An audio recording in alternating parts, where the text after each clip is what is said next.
Olá, meus amigos, boa noite, bem-vindo a mais um programa Alexandre com Quinoploc. Mais uma vez, obrigado pela audiência. Nessa segunda-feira, dia 24, estamos terminando aí o mês de junho, mês de festas juninas, enfim. E também terminando um semestre muito importante para o Rio de Janeiro, um semestre onde nós conseguimos conhecer um pouquinho quais serão os parâmetros da política, quais serão os parâmetros dos conceitos de segurança pública, e por isso hoje a gente tem uma visita aqui muito ilustre, né? O nosso presidente do Conselho de Segurança. Não, o presidente é o desembargador Buente.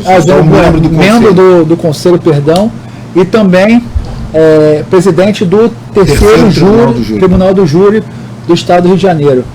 Doutor, obrigado pela presença. Foi um prazer estar aqui. Doutor Abraão, que sempre muito solícito, disposto a ajudar. E vou fazer a primeira pergunta, doutor. Antes de mais nada, se o senhor quiser dar uma boa noite aí pro pessoal. Queria agradecer a todos, principalmente os que estão com paciência para me ouvir aqui hoje.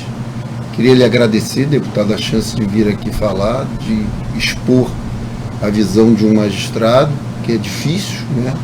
As pessoas ouvirem a visão, a exteriorização do que um magistrado pensa, do que um juiz pensa.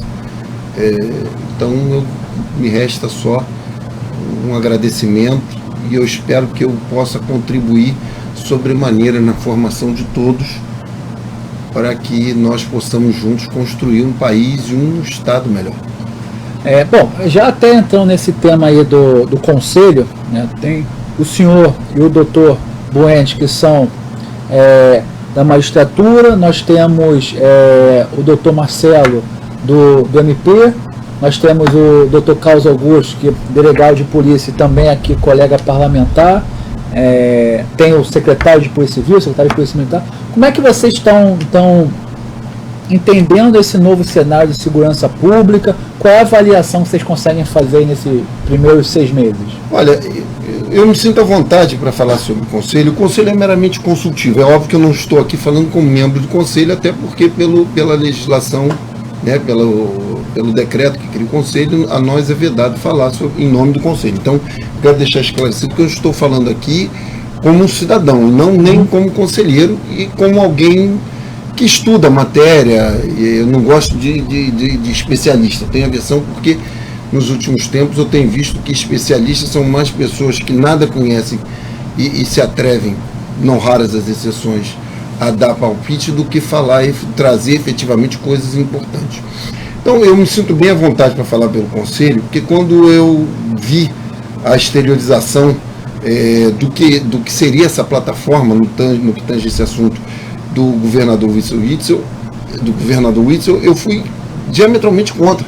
Eu fui um ferrenho crítico ao Conselho. Entretanto, quando eu fui começar a conhecer a estrutura que antes vingava, eu fiquei muito triste, porque eu vi que a estrutura da Secretaria de Segurança Pública, da minha forma de ver, era algo que era feito ou foi constituído para não funcionar. Tinha lá algo em torno de 800 cargos comissionados, era um elefante branco que foi convertido para as secretarias. O Conselho é meramente consultivo. O Conselho não tem nenhum poder decisório, nos é vedado até participar desse Conselho. Nós não ganhamos nenhuma remuneração, nós temos apenas a ideia, nós trabalhamos apenas com a ideia, que foi a ideia do governador, de trocar informações, que na verdade foi o que é a nova tendência mundial, principalmente após o 11 de setembro. Tem-se notícia que após o 11 de setembro, 960 agências, mais ou menos, americanas, que não se falavam, começaram a se falar em razão da globalização do terrorismo, do crime organizado e até do cruzamento dos valores. Então, a importância do Conselho é que hoje você tem 2 membros do Ministério Público, tem um membro da Defensoria Pública, você tem um deputado, você tem os secretários da área da pasta de segurança pública, entendido aí o Corpo de Bombeiros, a Polícia Militar, a Polícia Civil, o sistema prisional, e todos se falam e debatem e trazem os problemas de sorte que vão sendo eliminadas as nuances, as complexidades que sempre surgiram. E o desenlace disso, a meu ver, está sendo muito bonito. Eu acho que historicamente, eu não sou, volto a dizer, eu não tenho essa procuração, mas o que eu tenho visto, eu vim agora aqui no carro anotando uns dados, com base no ISP. Eu acho que o ISP é um órgão idôneo, que ninguém agora pode falar mal do ISP. Eu vi coisas sensacionais. Eu li agora, por exemplo, de janeiro a maio, a redução, vamos falar de Baixada Fluminense, porque sempre falou da Zona Sul, que as polícias, a segurança pública era voltada para a Zona Sul. Entre janeiro e maio, a redução de homicídios, de crimes dolosos contra a vida na Baixada Fluminense alcançou um percentual de 24% a menos. Quer dizer, ano passado, nesse mesmo período, morreram 701 pessoas. Esse ano, morreram 532 pessoas. É óbvio que 532 mortes são pessoas que morreram. Mas se você for pensar que nesse período, com todas essas dificuldades, com todo o sucateamento que a polícia viveu nas últimas décadas, você poupou 169 vidas, e é o que eu costumo dizer, eu penso sempre nos 169 pais e mães de família que chegaram hoje a essa hora em casa nesses últimos meses e puderam abrir a porta novamente. Quantas famílias foram poupadas? O brasileiro é muito imediatista, mas nós temos que pensar nisso. Eu anotei outros dados, por exemplo, armas. A Polícia Militar prendeu, sem contar a Polícia Civil, a Polícia Rodoviária Federal, que tem sido um marco histórico dentro das dificuldades que tem. Só a Polícia Militar prendeu 3.923 armas, dentre elas 339 granadas e 244 fuzis. Então, são dados públicos entre janeiro e junho. Por que esse dado é muito importante, deputado? Eu falo sempre isso nas minhas palestras. Em 2008, eu fazia um curso na Polícia Americana e eu ouvi diversos agentes de diversas agências. E dentre elas veio um agente, se eu não me engano, da ATF ou do DEA, hoje eu não me lembro bem, e ele disse um histórico apresentando os slides. Nós não podíamos copiar os slides, eram sigilosos, e ele mostrou que naquela época, em 2008, estudos americanos comprovavam que cada arma clandestina no planeta era responsável por 8 vidas. Então, quando uma equipe policial, seja ela qual for, tira uma arma clandestina, que a arma clandestina é a que mata? O nosso inferno astral hoje é a arma clandestina. Quando cada arma clandestina é tirada, eu penso sempre em 8 vidas poupadas, uma estatística que ninguém vê. Então, se você chegar a isso, só a Polícia Militar poupou, por estimativa, mais de 30 mil vidas. Óbvio que isso nunca vai aparecer, porque você nunca tem esse controle de quantas vidas aquela arma clandestina já matou e quantas ela ainda ia matar. Mas partindo por uma estimativa de 2008, do governo americano, você chega a uma conclusão que são 30 mil vidas. Calma. Entre janeiro e junho, no Rio de Janeiro, no estado do Rio de Janeiro, a redução se deu de 25,5% do índice de crimes dolosos contra a vida de morte. Foram 694 mortes a menos. 694 famílias que receberam no final do dia seus pais e mães. Quantos filhos não choraram? Famílias, pais, avós, netos. Então, eu vejo realmente uma evolução positiva nessa cultura, nessa nova metodologia que o governo, e eu aqui não estou fazendo defesa do governo, eu estou falando dados históricos, são fatos que a gente vê como curioso da área de segurança pública. Dados que eu faço palestra em outros estados da federação, para magistrados, promotores, advogados, policiais, e você vê que há uma curiosidade hoje nessa reestruturação, nessa recapacitação das polícias no Rio de Janeiro. Então, apesar de todas as dificuldades, nós vamos andando, penso eu, positivamente. Muita coisa para ser feita, mas eu acho que esses dados aqui, rapidamente, existem muitos outros, demonstram o acerto da opção ousada que o governador fez. E eu era crítico, por isso tudo para lhe dizer, eu era um crítico que agora estou, não só agora, mas em outras ocasiões, publicamente falando, eu estou me retratando. Eu realmente tinha uma visão equivocada. E essa visão vanguardista se adequa ao século XXI. E como é que o senhor acha que o judiciário ele entra nesse novo ecossistema, né, de segurança pública, né, mas nessa nova forma de olhar a criminalidade, e como é que ele pode ser também um grande protagonista, tem que ser um grande protagonista, né? Como é que o judiciário entra nesse novo ecossistema de segurança? Olha, o judiciário ele é inerte por natureza. Quando eu falo, então, em aula, eu equiparo o judiciário a um bebezinho de colo que precisa ser amamentado. Dada a necessidade da imparcialidade do juiz, dada a necessidade do juiz estar isento e não estar já de antemão agindo em prol de qualquer parte, seja acusação, seja defesa, o judiciário tem que ser inerte, porque o juiz precisa da imparcialidade e da isenção no julgamento que fará futuramente. Então o judiciário ele trabalha sempre estimulado, ou, voltando a equiparar a questão da mãe amamentada. O que acontece é o seguinte, o judiciário também, ele também tem as dificuldades dele. O judiciário, ele trabalha com muita academia, eu acho isso. Eu me lembro de uma palestra do professor José Dias, de uma universidade de São Paulo, quando ele falava da Lava Jato, ele dizia que o Brasil precisava de menos Sorbonne e mais Harvard. O que ele queria dizer disso? Ele precisava de menos academia nas suas decisões e mais pragmatismo nas suas decisões. O que não importa dizer, é histeria dizer que, não, mas isso sacrifica ampla defesa, devido processo legal. São garantias constitucionais, elas têm que ser exercidas dentro do devido processo legal. O judiciário está se achando, existe um novo século. O Alessandro Visacro, que é um coronel do Exército Brasileiro, tem um livro maravilhoso chamado A Guerra na Era da Informação. Ele diz que nós migramos da era da era industrial para a era da informação. E aí o que acontece? É muito importante isso, porque eu me recordo de uma outra matéria que eu li, que dizia que até o ano 2000 a quantidade de informações no planeta dobrava a cada 20 anos. E a partir do ano 2000, com o efeito de globalização, a quantidade de informações no planeta passou a dobrar a cada 4 anos.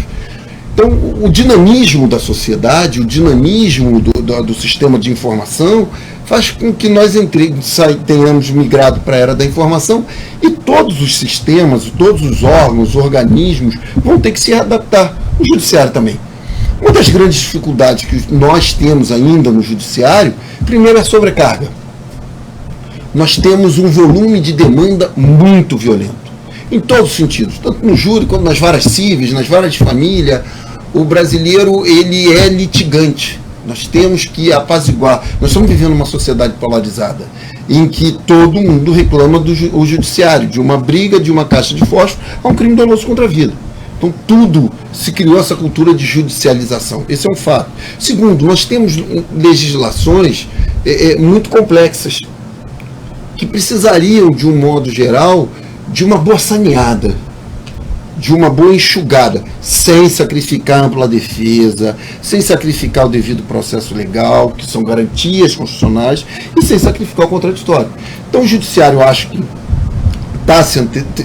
está se readequando, como todos os organismos, talvez um pouco mais lento, porque o judiciário ele tem que ser cauteloso no caminhar dele, mas de um modo geral, é aquilo que diz a música, eu vejo um novo começo de era de gente fina, elegante e sincera. Tá, mas deixa eu fazer aqui algumas referências que são importantes, né? Primeiro, talvez não, tenho certeza, não passa pelo judiciário, passa pelo legislativo. Criar uma legislação mais americana e menos francesa, né? Onde, por exemplo, a gente vê que os processos nos Estados Unidos, boa parte dos processos civis e tudo mais, acabam em acordo que nem sequer são judicializados. Os advogados fazem acordo ali entre eles, às vezes até com o próprio procuradores lá, e não chega exatamente para você não onerar a justiça como onera aqui, né?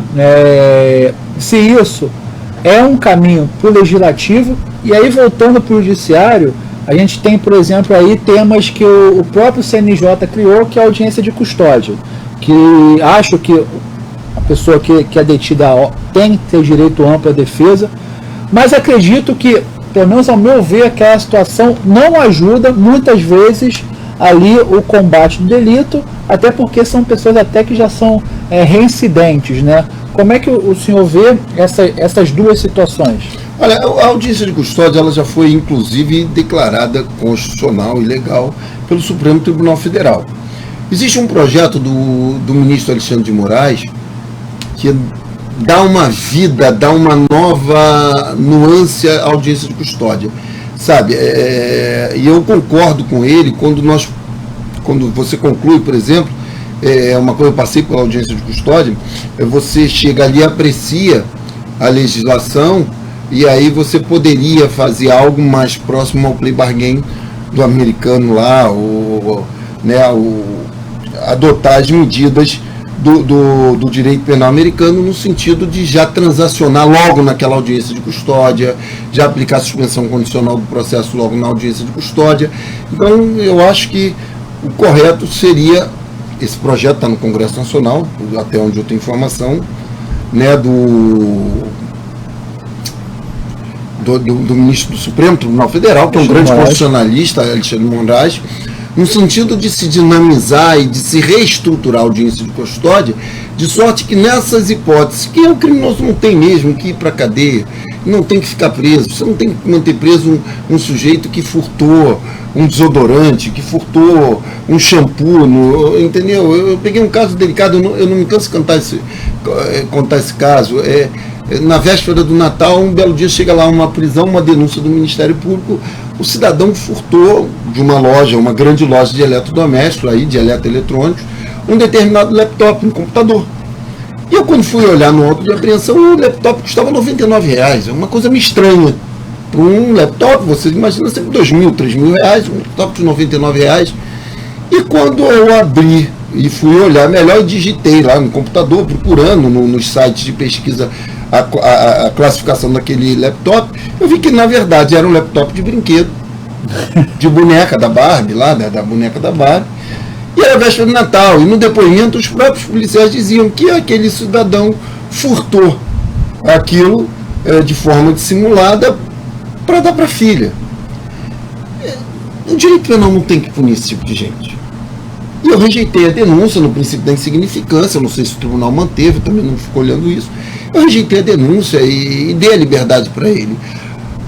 É óbvio que houve um furto, é óbvio que há uma lesão ao patrimônio, mas não é aquela lesão que você deva mandar um homem para a cadeia. Aí entra aquela história da faculdade do crime, não é esse tipo. Eu acho que a prisão tem que ser reservada para crimes violentos, para crimes onde há emprego de violência, grave ameaça, o roubo com emprego de arma de fogo, com arma qualquer uma, branca, arma de fogo, o tráfico com emprego de arma de fogo, o homicídio, as quadrilhas, as organizações criminosas, milícia, tráfico, milícia, seja o que for. Nós temos que reservar o cárcere para esse tipo de material humano, que geralmente é um material humano que se assemelha ou que se adequa ao conceito de psicopata, né? Eu não consigo agora. Aí você diz, aí esses crimes, aí o brasileiro é aquilo, né? Ele é 8 ou 80. Ah, não, então você está defendendo a ausência de punição? Não, mas eu acho que nós temos que ter punições civis, punições rigorosas e executáveis. Hoje as punições não são executáveis no Brasil. Você fala, por exemplo, eu não sei se é verdade, mas um amigo meu que mora nos Estados Unidos, mora na Flórida, ele diz que o cidadão que assina um contrato de locação na Flórida e vai morar num apartamento, numa casa alugada na Flórida, se ele não quita lá durante 2, 3 meses, eu não sei quantos meses, ele me contou isso aqui, o contrato é autoexecutável, ele vai com uma viatura policial na porta do cidadão, e ele é posto para fora, e os bens dele são retirados e ele repõe.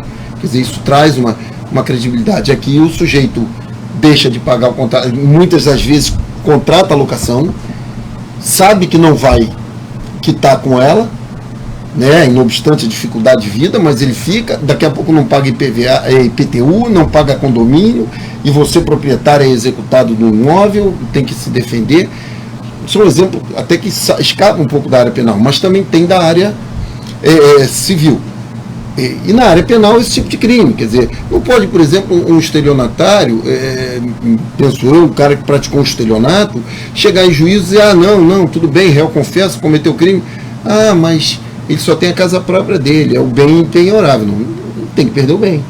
Eu penso que ele tem que perder o bem, porque você acaba aplaudindo a impunidade por vias transversas, mas também não acho que ele tenha que ir para a cadeia. Então eu acho o seguinte, realmente o cárcere tem que ser reservado para crimes graves, o que não inibe punições severas, rigorosas, de cunho civil, de cunho administrativo, para aqueles que cometam crimes menores.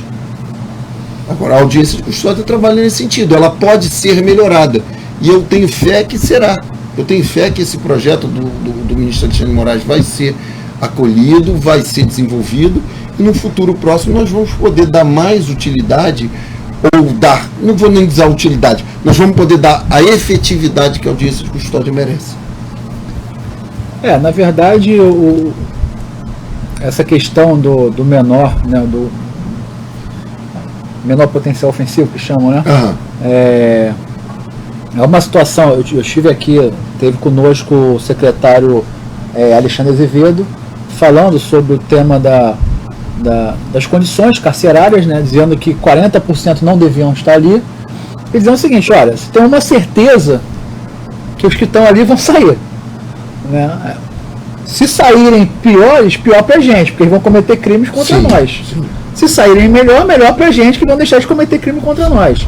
Agora, também existe da sociedade uma tolerância hoje, com razão, muito baixa, porque a gente vive numa situação que quem de nós já não sofreu um tipo de delito, né? Uma violência nas ruas, e muitas vezes violências que foram contra a vida, né? De pessoas próximas a nós. Então, a impressão que dá quando você deixa de punir, e a grande sociedade, ela entende que a punição é sempre cadeia, né? Porque é o linguajar mais fácil que se entende é a cadeia. Quando se deixa de punir, né, parece que deixa de dar o exemplo, ou até mesmo parece que está sendo complacente aquilo para a pessoa cometer crimes maiores. Então é complicado essa visão. E aí eu pergunto ao senhor, a gente está tendo agora um debate que eu sou extremamente favorável até o fim do estatuto que hoje está em vigor do desarmamento. A gente tem um decreto do presidente Jair Bolsonaro, que achei um decreto bom. Espero que o Congresso não mude, mas aí a opinião como cidadão, e óbvio, um cidadão que tem notório conhecer jurídico. O que o senhor acha desse decreto e do estatuto em vigor? A verdade mesmo? Verdade. O Estatuto do Desarmamento veio para punir a quem? Atirador, colecionador, cidadão de bem e o agente público que quer comprar uma arma. Tem uma prova que é intransponível. O nosso decreto, o Estatuto do Desarmamento, tão exaltado, ele só é rigoroso no aspecto administrativo, para a obtenção da arma registrada. Nas nossas fronteiras, o Exército confessou aí há pouco tempo que não consegue patrulhar nem 5% das nossas fronteiras. Entra arma para tudo quanto é lugar, 322 granadas foram apreendidas. De onde vem isso? O Rio de Janeiro não produz uma pólvora. De onde vem esses fuzis, essas pistolas? A grande maioria. Aí vão dizer, muita arma brasileira, mas armas brasileiras que foram para o Paraguai voltaram. O Estatuto do Desarmamento prevê uma pena para quem porta um fuzil. E aí eu falo para vocês, o Estatuto prevê uma pena para quem porta um fuzil, está lá no artigo 16, de 3 a 6 anos. Agora, olha a curiosidade. Pega lá o artigo 273 e 274 do Código Penal. Você vai ver lá, adulterar cosmético, batom cosmético, pena de 10 anos. Então eu vou dizer para você, porta fuzil, mas não adultera um cosmético. Não adultera olha, no 273, acho que a pena, eu não estou com o código aqui à mão, acho que a pena é de 4 a 8, 4 a 10, se você adulterar a embalagem de produto alimentício. Por exemplo, dizer que ele tem mais caloria do que deveria ter. Está ali, se você for. Aí vão dizer, não, pelo princípio da proporcionalidade não se aplica essa pena, mas a verdade é que o legislador teve mais preocupação com quem adultera um shampoo. Vamos ser honestos, se eu adultero um shampoo e torno aquela fórmula inócua para vender para sua esposa, para você, para sua família, eu sou, na verdade, um estelionatário. Eu tenho uma pena de 10 anos. Está lá hoje, 273, 274, entre 272 e 274 incisos do Código Penal. Agora, se eu porto um AK-47 em via pública, eu tenho a pena de 3 a 6 anos. Se você for aplicar a pena, se eu for primário de bons antecedentes com 4 anos, tecnicamente, não é um crime praticado com violência ou grave ameaça à pessoa, que não é. Eu estou com um AK-47 na rua, com um carregador com 30 tiros. Ok. Eu posso matar 30 pessoas ou mais com aquele fuzil? Posso. É risco, mas violência ou grave ameaça à pessoa não tem enquanto eu estou com o fuzil parado aqui. A pena é de 3 a 6. Se eu sou primário de bons antecedentes, o juiz pega e não bota a pena base em 3 anos, bota a pena base em 4 anos, nada impede a ele que, pelas circunstâncias judiciais favoráveis, eu tenha a pena convertida em restritiva de direitos. Então, que estatuto do desarmamento é esse? Ele só serviu para punir o cidadão de bem, não o criminoso. O criminoso continua à vontade com a arma. Basta ver a quantidade de arma que tem no Rio de Janeiro. E no Brasil, de um modo geral. Nós somos um dos países mais bem armados do planeta, clandestinamente falando. Tá, talvez a gente perca para os Estados Unidos, certamente a gente perderia para os Estados Unidos, para a Suíça, se você for botar para 100 mil habitantes, porque lá todo mundo tem a arma e tal, por causa da questão do militar e tal, todo mundo tem o seu fuzil, a sua pistola em casa e tal, talvez até, mas no planeta hoje, nós somos um dos países mais bem armados, clandestinamente falando. As estatísticas estão aí, quem está falando disso não sou eu, é o ISP, é o Brasil todo, né? As pilhas de arma. Então esse negócio do Estatuto do Desarmamento, você me perdoa, para mim foi uma farsa. Foi criado com o objetivo único de minar um cidadão de bem. E olha que eu nem sou a favor do porte de arma indiscriminado não, porque eu acho que o brasileiro não tem, sinceramente, o brasileiro não tem maturidade para portar arma. Não tem. Eu acho que o controle desse material humano para portar uma arma em via pública deve ser muito rigoroso. Mas, do jeito que está, não dá. Eu sou totalmente contra esse estatuto, acho um absurdo. Acho que o processo, tirando ali a discricionalidade da Polícia Federal, acho que o processo é até bom, prova psicotécnica, a prova de tiro, antecedentes criminais, tudo mais, ok, você tem aquilo, não deveria ali de forma monocrática a Polícia Federal dizer que você pode ou não pode, eu acho um absurdo, até porque a Polícia Federal ela não tem no seu conceito básico o poder de julgar, né? E ela ali faz um julgamento, se você pode ou não pode, e ao mesmo tempo o próprio Exército criando esses calibres de defesa pessoal 380, que é um absurdo sem tamanho, né? Se alguém me atacar, que eu tenho porte, vamos lá, eu tenho porte hoje, no Estados Unidos, 380, eu sofro uma agressão, eu vou ter que dar pelo menos uns 80 tiros, 4 carregadores, para conseguir reagir com 380. Então, assim, é uma mentira. Talvez o estatuto deveria vir de uma forma que você pune aquele que comete a agressão com uma arma, seja ela legal ou ilegal, de forma rígida. Então eu fui ali, eu tenho minha arma legalizada, dei um tiro em alguém na rua, eu teria que ficar em prisão perpétua, não interessa.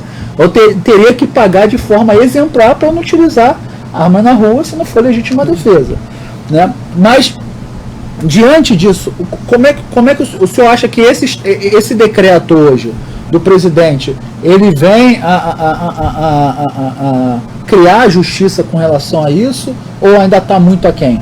Olha, eu acho que o decreto mexeu com bastante coisa, desburocratizou muita coisa. Eu acho que o grande desafio vai ser a burocracia, né? Porque nós vivemos um momento muito delicado no Brasil em que tudo é argumento para não cumprir a lei.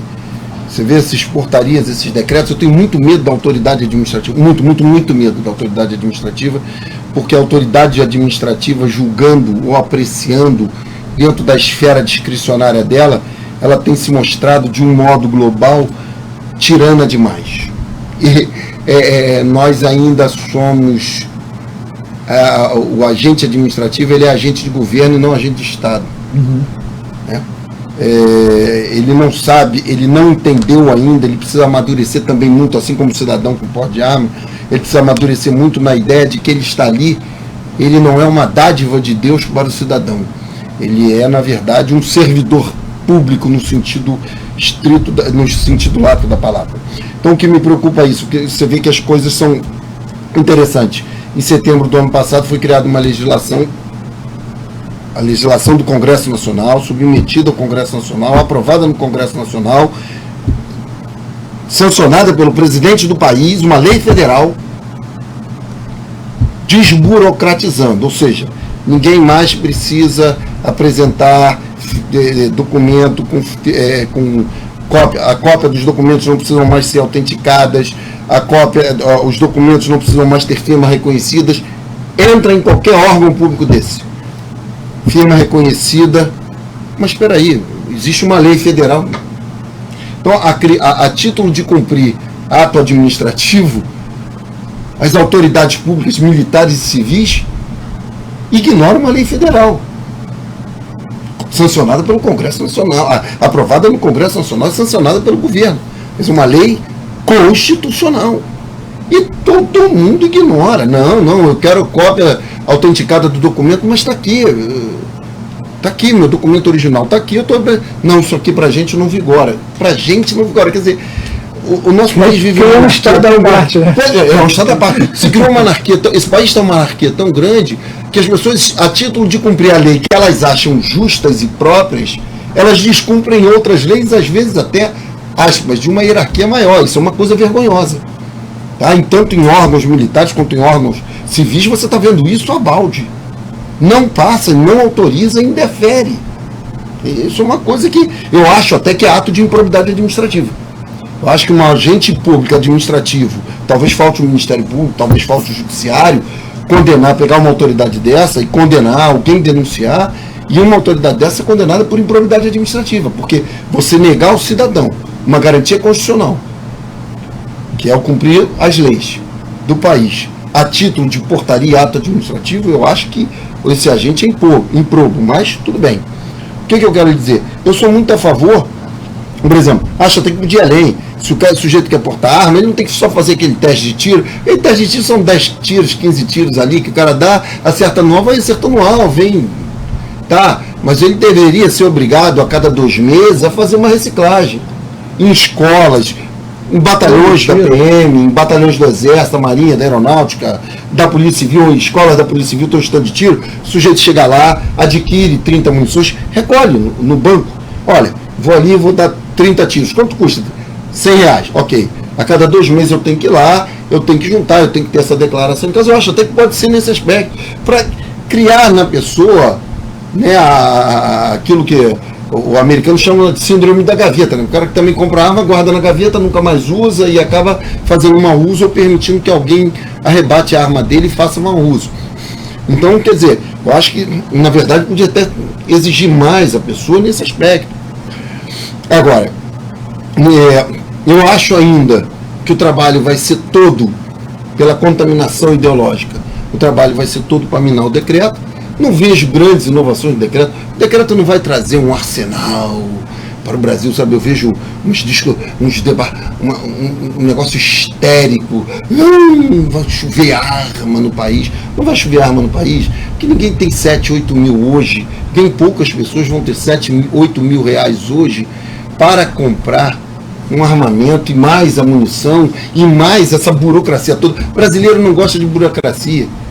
O brasileiro gosta do simples e do barato. O brasileiro gosta de levar vantagem em tudo. Infelizmente, isso está no nosso DNA e nós vamos levar séculos para quebrar essa cultura. Séculos não digo, mas pelo menos umas 3, 4 décadas de cultura rígida para quebrar isso. Então, eu acredito que o nosso problema vai ser, como é no mundo todo, a arma clandestina. E quem quiser comprar arma sem essa burocracia toda, vai continuar comprando na clandestinidade, porque a gente vê, infelizmente, no nosso país, chove arma e munição pelas ruas. Daí as estatísticas de apreensão da Polícia Civil, da Polícia Militar, da Polícia Federal. O Exército esteve aqui na intervenção, apreendeu arma à torta à direita, e você sente, a sensação que você tem é que as fábricas de arma são cariocas, brasileiras, produzem no Brasil e doam. Eu nunca via tanta reposição de arma de fogo e munição. Talvez só os Estados Unidos tenham essa capacidade de repor tanto armamento, tanta munição de uma forma tão rápida quanto as facções criminosas no Rio de Janeiro repõem. A logística de guerra. A logística de guerra. A gente tem deixa o pessoal sempre mandar diversas perguntas. Eu vou ler algumas aqui, mas antes disso, só fazer uma pergunta, curiosidade minha, né? Saber a sua opinião. Como é que o senhor vê hoje a estrutura do Tribunal do Júri? Se ele de fato ele é eficiente, não é, ou ele é para alguns casos, não é? Qual é a sua visão hoje com relação ao Tribunal do Júri? Olha, eu vou ser sincero, há 2 semanas atrás eu estive no Congresso Nacional com diversos deputados federais da bancada do Rio de Janeiro, defendendo um dos projetos de lei, e uma das coisas que eu defendo efetivamente é que seja afastado do Tribunal do Júri os crimes dolosos contra a vida, que é hoje o nosso grande inferno, praticados por quadrilhas e organizações criminosas. Milícia, tráfico, tráfico contra tráfico, milícia contra tráfico, milícia e tráfico contra policial. Quer dizer, eu defendo que esse tipo de crime deveria de sair do júri, por diversos fatores. O primeiro deles, o processo do júri é um processo muito complexo, em que exige a presença do cidadão comum para julgar seus pares. E essa foi o objetivo da criação do júri, que o cidadão mediano comum julgasse um cidadão mediano comum por um fato criminoso, que ora teve, no passado nós tivemos crimes econômicos, mas fatos cíveis. Hoje a matéria é crime doloso contra a vida. Eu acho que deve ser restrita, ou deve se restringir o júri aos crimes dolosos contra a vida praticados pelos cidadãos. Primeiro, porque o jurado não tem capacidade técnica para discutir questões jurídicas complexas que pesam ao magistrado, né? Julgar uma organização criminosa, julgar uma facção, por exemplo, a exata colocação de cada cidadão cidadão criminoso no organograma da milícia ou do tráfico, entendeu? Ou de um grupo de extermínio, ou qual que você quiser, de uma quadrilha de roubo de carga que venha mate agente público e tal. Você pega o jurado cru, que o jurado, desde que tenha cultura, não responda a processo criminal nem nada, você pode ter em tese um gari e um pós-doutor em matemática, em um pós-doutor em ciências astronáuticas, sei lá. Quântica. Física quântica, sentado no meio. Mas não é isso o objetivo. Você pode ter, como eu já tive, uma empregada doméstica em 2º grau, a mulher é empregada doméstica, um trabalho honrado como outro qualquer, e foi para lá, trabalhando junto com uma atendente de consultório médico, junto com um motorista de ônibus, junto com um professor de química. Você tem todo esse conglomerado. E essas pessoas chegam um belo dia ali para julgar, são jogadas num plenário, onde em 10, 12, 15, às vezes 20, 22 horas, são obrigadas a entender todos os processos, e o processo do júri geralmente são processos com 8, 10, 5 volumes, processos que estão há anos tramitando, é uma burocracia muito grande, e essas pessoas são jogadas ali aos leões e tem que aprender tudo aquilo em um dia, sem contar o cansaço, o desconforto, a má alimentação, a pouca hora de sono. A pessoa não consegue. Eu acho que esse tipo de julgamento acaba negando as partes, seja a sociedade, seja o próprio acusado. Eu acho que é bem pouco inteligente, inclusive para a parte das defesas, querer que esse tipo de processo permaneça no júri. Porque você começa a sentir que o cidadão fica muito à deriva. Essa é a minha preocupação, essa foi a denúncia que eu fiz aos deputados e que foi o meu pedido. E nós restringimos aos júris aqueles crimes do cidadão. aqueles crimes que ocorrem no cotidiano, briga de trânsito, briga de marido e mulher, seja o feminicídio, seja a mulher matando o marido, briga de condomínio, briga de bar, esse tipo de homicídio que qualquer cidadão, nós temos um ditado no júri que a gente diz geralmente para o plenário, olha, aqui nós não temos nenhum traficante, mas homicidas em potencial todos são. Eu cito sempre por exemplo, aquele filme do Michael Douglas, Um Dia de Fúria, né? Porque 20 anos ali julgando mais de 700 processos em plenário, você já viu que você julga dias de fúria.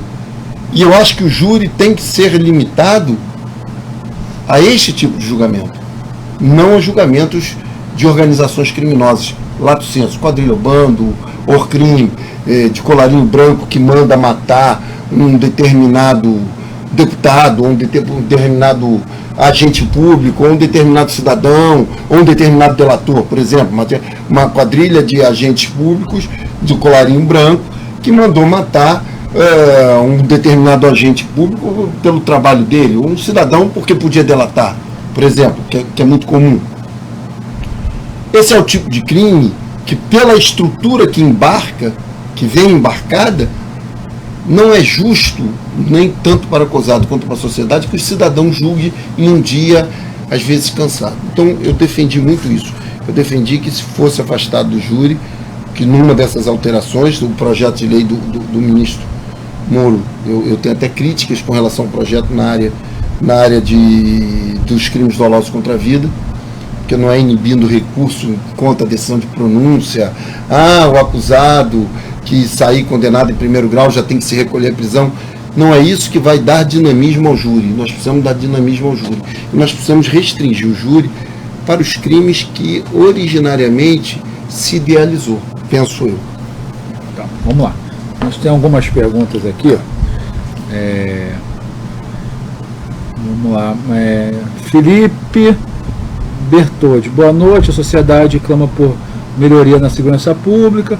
E no último dia 11/6 foi aprovada a PL 346 2019, lei que contribuirá com mais de 300 novos PMs para o cidadão fluminense. Solicitamos que os deputados apoiem e peçam sancionamento imediato ao nosso governador.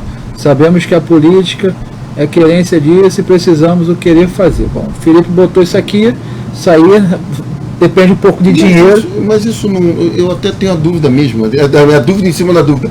Pelo que eu sei, já existem turmas na Academia de Polícia que estão sendo na Academia de Polícia não, porque a Academia de Polícia é da Polícia Civil, no Cefap, que estariam sendo formadas já de reposição desses aprovados.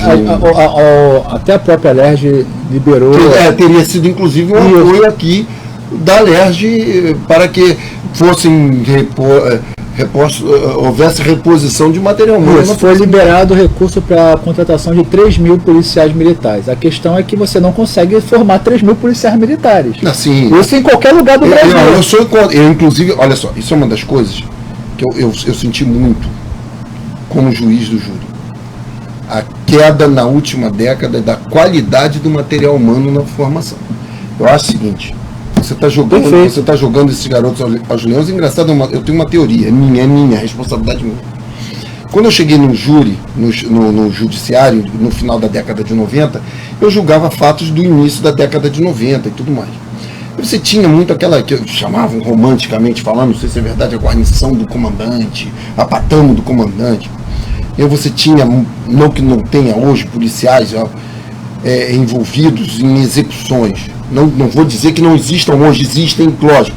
Está aí Patrícia Cioli para dizer isso, tudo mais. Não é isso. Não é um discurso de defesa, porque nós estamos vivendo um momento tão polarizado que as pessoas adoram pegar o que você fala para deturpar, né? O que eu estou falando é o seguinte: hoje, quando eu olho no júri, eu vejo que a maioria dos policiais que se envolverem em fatos, sejam como autor, sejam como vítimas, foi mais desconhecimento e despreparo que, e não obstante ele seja condenado criminalmente, ou já esteja morto mesmo, aí muitas das vítimas você vê que ele foi muito mais jogado aos leões por uma má gestão, por uma necessidade de ser politicamente correto, né? É bonito, eu costumo dizer que é bonito você botar no aterro do Flamengo 200, 300, 500 meninos e meninas de azul, fardadinhos, aquilo dá uma falsa sensação de segurança, né? porque o agente ganha, o agente que administra ganha nas duas pontas. Ele bota 300 num dia para dentro, ou 3.000 num dia para dentro, e no dia seguinte ele manda 100 embora. O cidadão não vê isso. Então ele imagina que está havendo uma depuração. Mal sabe ele que desses 100 que estão sendo postos para fora, 90 eram desses 3.000 que foram mal postos para dentro. Então eu particularmente sou um ferrenho crítico não da aprovação do concurso, mas desse levante, dessa manada formada, né? E aí você vê diversos policiais depois vão denunciar que deram 20 tiros na academia de polícia, com pistola, chegaram na rua e receberam um fuzil para trabalhar. É isso que eu estou falando. E a ideia então é melhor formar aos poucos e bem. Exatamente. E essa é a ideia do aí eu já não é uma que eu tenho expertise, mas é a minha crítica. Mas é isso, essa é a ideia do governo atual, ali em média 500, vão se formando a cada 500, mas tem que formar direito. A gente teve... tem que reprovar o cara que é inapto. Exato, a gente tem que reprovar o cara que não tem capacidade de estar... Porque essa pessoa vai estar na rua com uma pistola na mão, um fuzil na mão. É muita inocência você imaginar que esse tiro que ele deu mal dado, até na inocência mesmo, na negligência, na imprudência, na imperícia dele, não possa pegar num ente seu. Nós temos que parar um pouco com essa teoria do umbiguismo, né? Que o que não me ataca não me agride. Então nós temos que imaginar que o que acontece com o cidadão na rua pode acontecer conosco. Claro. Então o que eu tenho visto é isso, que se eu pudesse reclamar uma coisa assim, eu exigiria uma formação de um semestre, 6 meses. O sujeito ali, você vai tendo tempo de conviver com ele, saber, e prepara ele melhor para o cotidiano. Isso é uma preocupação. Até porque o nosso cotidiano não é fácil. Até a própria Polícia Civil, a gente teve formações que eram até chamados de miojos e pipocas, que eram 3 meses, assim, e botar depois a carga em cima do policial também é covardia, assim. O policial não tem que se formar em 3 meses. Inclusive, isso é um tema interessante, porque você pega esse policial que foi mal formado e joga toda a responsabilidade nele, de uma covardia assim, absurda, inclusive do gestor público. Pois é. Né? Porque nunca se responsabiliza, penso eu, que seria o caminho, o gestor. Nunca. É o que eu chamo de maldição do politicamente correto, ou como alguns chamam dos anões morais, né? O sujeito, ele quer aparecer na mídia fazendo um discurso eloquente, fazendo caras e bocas e vendendo uma falsa sensação de segurança. Eu acho que o primeiro passo, a sociedade tem que entender que nós não chegamos aqui à toa, que todos nós, enquanto sociedade, temos uma responsabilidade nisso, por ação ou por omissão, e que o resgate é lento, que tem, né, o título do livro, né, não existem dias fáceis. E para o carioca não existem dias fáceis. E não obstante, com esse acervo que esteja aí, você já você veja, e eu volto às estatísticas que eu analisei agora aqui pela internet, nós vemos resultados positivos em prol da cidadania. Bom, vamos lá. Então, a gente tem aqui algumas perguntas. O Pedro pergunta o seguinte: quais são os maiores desafios de um magistrado criminal? Os desafios são muitos. Primeiro, você tem que lidar com esse estado de coisas, né? A vida do magistrado, ela é muito solitária. Tudo que você fala, você é censurado, é analisado, e tudo que você pensa, até a tua postura no julgamento, pode importar em pré-julgamento, principalmente no júri. O nosso grande desafio hoje é como dar uma resposta honrada, efetiva, rápida à sociedade, com o acervo de trabalho que nós temos em mão, principalmente legislação, e as dificuldades naturais do judiciário, porque ser juiz não é só sentar ali e julgar. Hoje eu perco 40% do meu dia cuidando de questões administrativas, coisas assim que as pessoas jamais podiam imaginar. Por exemplo, compra de comida para ter ali lanche para o jurado, o jurado que falta, está doente, não tem, repõe, falta funcionário, o inferno que existe hoje aqui que inibe julgamento, o tal das certidões dos oficiais de justiça de área de periculosidade. Então, às vezes você tem uma tentativa de homicídio branca, em que a pessoa não tem arranhão nenhum, e você tem que mandar intimar a testemunha dentro de um local onde vai haver um confronto, onde podem morrer pessoas e vem aquela certidão negativa por periculosidade. Como é que você bota o oficial de justiça ali dentro? Você pode ser responsável pela morte de um cidadão. Então você fica com aquele medo. O judiciário tem que enfrentar. Nós temos milhares de desafios. Agora, eu acredito que se nos dessem uma legislação mais seca, mais efetiva, nós poderíamos andar melhor. Uma última pergunta, sempre escolhe 3 aqui. Quais são os crimes contra a vida que mais chegam ao tribunal do júri? Feminicídio, roubo seguido de morte? Quais são os crimes ali mais comuns que... O roubo seguido de morte é crime contra o patrimônio, está no artigo 157, parágrafo 3º. Então não é um crime que nós chamamos de crime pré-doloso. A vontade do agente era roubar. No desenvolvimento do roubo, ele comete um homicídio consumado ou tentado. Ele mata alguém. Então, na verdade, nessa hipótese, você cai lá no artigo, ou causa lesões em alguém. Você cai lá no artigo 157, parágrafo 3º do Código Penal. Então, não é um crime que o tribunal do júri julgue. O que se tem mais hoje em dia no tribunal do júri é realmente o feminicídio, está crescendo muito. Nós temos uma sociedade muito estressada, muito doente, polarizada ao extremo. Hoje, um dos grandes tormentos, um dos grandes problemas são os nossos confrontos diários. Aqueles que eu entendo também que, como os crimes contra o patrimônio que sobrevêm ao resultado de morte, deveriam ser julgados pelo juiz togado, juiz de direito, numa vara singular. Hoje a nossa clientela, basicamente, eu acredito que 50% sejam confrontos entre quadrilhas de traficantes, execuções praticadas por quadrilhas de traficantes ou por quadrilhas de milicianos, que é a nova coqueluche, infelizmente.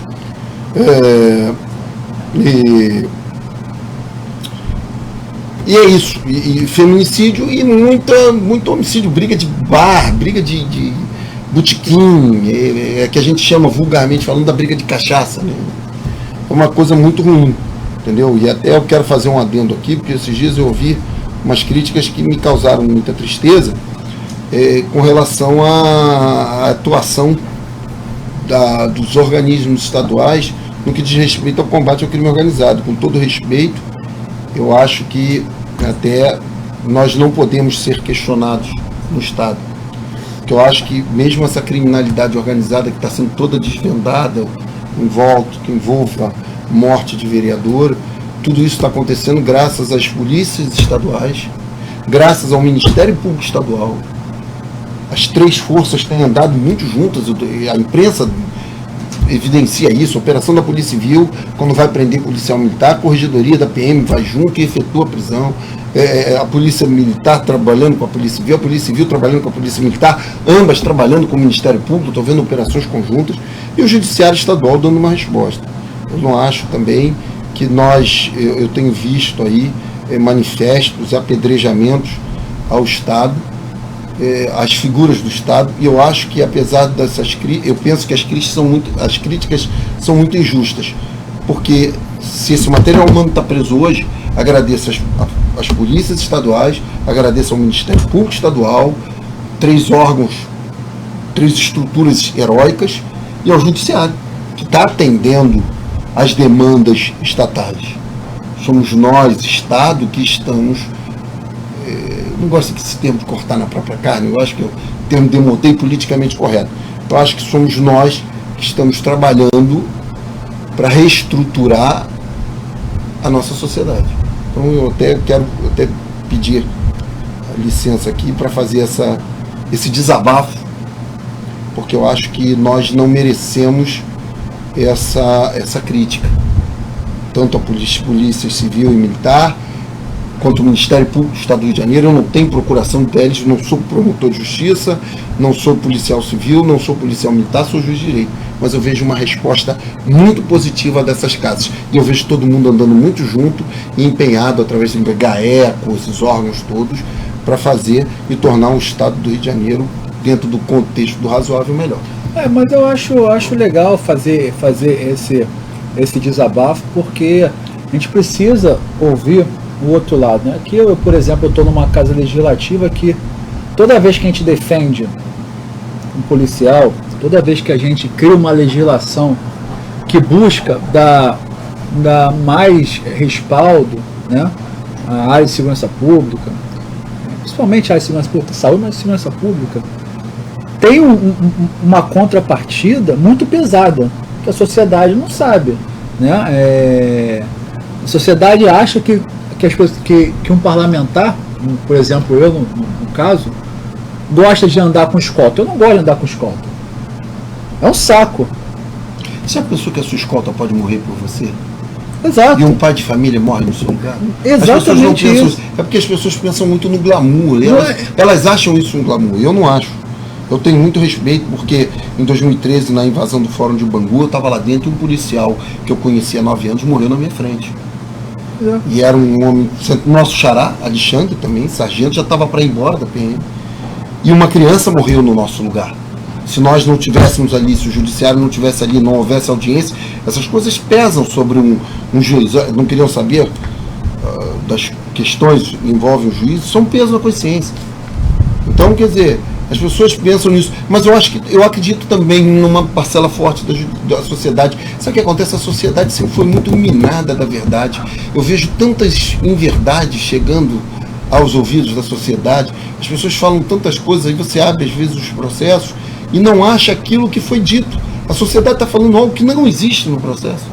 E você vê que a sociedade, tadinha, também ela é muito induzida a erro. Eu acho que a vantagem da entrada da era da informação, volto a dizer, é que nós ganhamos isso aqui. Hoje o povo vê em tempo real a vida como ela de fato é. Se ela é boa ou ruim, quem está certo ou quem está errado, nós vamos precisar amadurecer sobre isso. Mas a verdade é que hoje nós estamos, graças a isso aqui, nós estamos vendo a vida como ela é. Erros e acertos de agentes públicos, erros e acertos de cidadão, execuções frias, esquartejamentos nefastos. Nós estamos vendo tudo. Hoje o cidadão vê em HD ainda por cima. Eu acredito que a sociedade hoje, esse levante social, nós ainda temos muita polarização dos dois lados, nós temos que acalmar um pouco. Nós precisamos acalmar um pouco a sociedade, mas isso é um processo de amadurecimento, né? Como o garoto pequeno, muita testosterona, muita explosão, adolescência, ele vai ganhando a idade, vai ganhando a maturidade, as coisas que nós fazíamos com 16 anos, nós não fazemos hoje, porque nós ganhamos a maturidade. Eu acredito que a sociedade vai ganhar isso também, ela vai ganhar a maturidade, porque ela está vendo diariamente como as coisas acontecem, e hoje ela está começando a julgar as coisas pela ótica dela. Se o julgamento é bom ou ruim é outra coisa. Mas hoje eu estou vendo a sociedade julgar pela ótica dela. Eu acho que a sociedade vai amadurecendo. É como nós. Tem fatos que eu julgava de uma forma no passado e hoje eu julgo de outra. Eu amadureci, o tempo mudou, a história mudou, a vida mudou. As circunstâncias mudam. Então eu acredito sim nisso. Mas eu acredito que a grande vantagem para todos nós, agentes públicos, que queremos lutar pelo bem, é lógico, aquele agente público que se perde, ele tem que ser punido. Eu acho até que punido de uma forma mais rigorosa, porque ele traz em si uma carga que o cidadão comum não traz. Eu digo a você que eu vejo realmente uma evolução. Apesar dessa polarização toda, desses confrontos de lado com lado, dessa politização de todos os termos, de tudo, dessa guerra incessante em rede social, mas apesar disso eu estou vendo posições mais lúcidas. E pessoas que estavam nos dois extremos, eu sou uma pessoa muito observadora, eu estou vendo elas se aproximarem mais do equilíbrio. O que a sociedade precisa agora é o equilíbrio, sabe? Aquela coisa de acalmar e de interpretar, não se deixar levar pela primeira coisa que ouve ou ler ou ver. Eu fui vítima disso nos últimos dias, mas vamos lá. Bom, a gente está chegando ao final do programa e aqui eu sei que me avisaram em cima da hora o tema do livro, mas não tem problema. Eu vou fazer questão de lhe dar um livro, tá? Se chama O Livro dos Cinco Anéis. Tá? Deixa eu botar aqui para o pessoal ver. Tá? É um livro que se passa no século XVII, tá? De um samurai invencível. A história é muito legal, conta aqui um pouco das diversidades no samurai. É bom também para sair um pouco Eu sei que você deve ler muitos livros jurídicos também. Não, mas eu hoje, por incrível que pareça, eu acho que a solução, principalmente nos crimes que eu julgo, não estão muito nos livros jurídicos, não. É mais do o livro jurídico é mais do mesmo, de um modo geral, e respeito aos autores e tudo mais. Eu acho que o julgador, aquele grande perceptor do todo, ele tem que buscar nas culturas alheias, na psicologia forense, na sociologia, na filosofia, muitas das soluções para o Estado.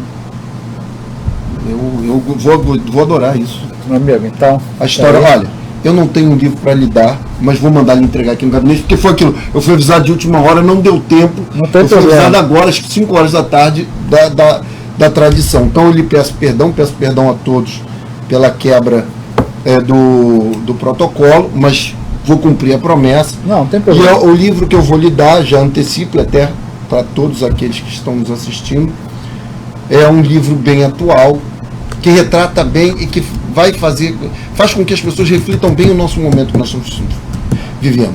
Chama-se Psicopatas do Cotidiano, a autora Katia Meckler. Psicopatas do Cotidiano. É um livro muito importante, porque as pessoas virou meio que uma bíblia de cabeceira minha. As pessoas vão olhar ao seu redor e vão descobrir, isso inclusive gera amadurecimento, até para evitar tragédias, problemas, complexidades, elas vão descobrir quantas pessoas estão passando por problemas e quantas pessoas nocivas podem estar nos rodeando e nos causando dor.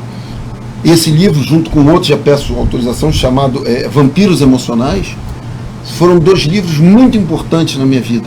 E se eu pudesse recomendar a alguém a fazer a leitura, vou lhe presentear, eu recomendaria. Porque as pessoas vão ver efetivamente que existe ao nosso redor muitos problemas, e problemas que nós podemos evitar. Mas obrigado pelo livro. Eu que agradeço. Samurais são sempre samurais. Eu li umas passagens uma vez dos samurais, diz que existe no Japão, não sei se ainda existe, a Escola dos Anciãos, que era uma escola em que o próprio imperador ia se consultar, e os anciãos tinham que ter acima de 95 ou de 100 anos, viviam isolados e davam consultas pela experiência. Eu acho que a sociedade é cíclica, e eu acho que a cultura oriental, né, ela é muito sábia, com certeza. Muito me excita. Meu amigo, obrigado por ter vindo. Nada, conta sempre comigo, conta quem precisar, à disposição. Acho que o Judiciário do Rio de Janeiro, ele é um exemplo. Nós trabalhamos arduamente, com muitas dificuldades. Vejo muitos colegas sofrendo, muitos colegas ameaçados. Já enterramos uma juíza, mas eu acredito na minha casa, não estou puxando brasa para minha sardinha, eu acredito nas estruturas de segurança pública do Rio de Janeiro que aí estão. Acredito no Ministério Público, tem erros, tem excessos, omissões nas polícias, no Ministério Público, no Judiciário, lógico que tem. Nós somos parte de um todo. Mas eu vejo muito empenho, eu vejo muita gente sofrendo, querendo transformar esse estado, esse país num lugar melhor para se viver. Eu aqui agradeço de coração a chance de vir aqui e fazer esse desabafo. Não, obrigado. Pessoal, obrigado vocês que assistiram até agora. Fiquem com Deus. E semana que vem estaremos aqui novamente. É recesso parlamentar, mas é recesso só de plenário. A gente continua trabalhando, tem comissões funcionando na casa e também vamos estar aqui com o gabinete aberto, trabalhando normalmente. Forte abraço e fiquem com Deus. Até mais.